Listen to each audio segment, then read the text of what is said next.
Hello po! Hi! Ophelia Osho po. Dito lang po tayo sa Toronto, Canada. Ayan. So, matagal po akong hindi nag-post kasi nga, busy po tayo. Busy ang lola. Busy ang lodi, sabi nila sa Pilipinas. So, habang nakikipag-usap po ako sa inyo, namamalansya po ako ng mga damit ni Aiden. So, yung mga damit po niya na galing basura, so pinaplansya ko rin po ng maigi para po um, para po ma mabalasa yung pagka galing basura niya, ganon. So, ito po yung mga damit ni Aiden, yan. So, galing po basurang mga yan. Hindi naman basura, pero giveaways yung mga pinupulot po namin ni Aiden. So, lagay po natin dito sa cotton. Yan. So, maganda po kasi yung ginagawa ko, namumulot po ako ng damit ni Aiden. Hindi na po ako bumibili. Pwera lang po yung may mga na magbibigay ng mga bago, lalo na po yung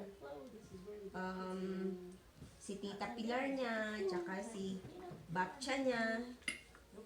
Sila po yung bumibili. Pero ako po, never po akong bumili ng damit. Bumili pa ako ng isang short niya nung birthday niya. Pero, linagay ko ulit yung tag pagkatapos, pinansya ko, linagay ko yung tag, sinauli ko. Ang mahal kaya isang short lang na ang nipis-nipis $50 na. Grabe ha.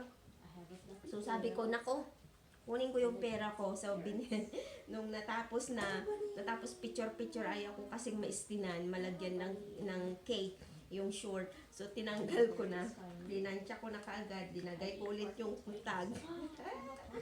Wais to. $50, hindi ko kayang ibigay yung $50 sa isang short lang. Never. So, yan. So, maganda po, oh. Tignan nyo naman mga sosyalin na damit ng mga bata. Tinahi ko kasi hindi ko maipakita kung anong tag ito. Pero, sosyalin po ito na damit ni Eden. So, ayan. So, sa mga mamis dyan, na mga mahilig bumili ng mga damit ng mga anak nila,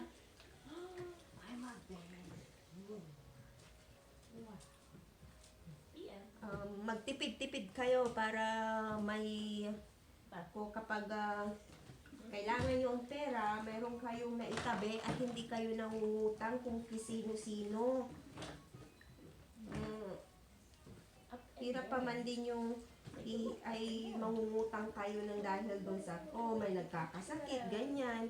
Ang hirap din ninyong hindian, kaya lang magtipid po, para po may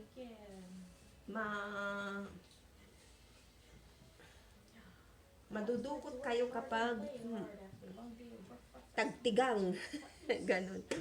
Ayan, so, okay, see you mo, natapos ko na ito.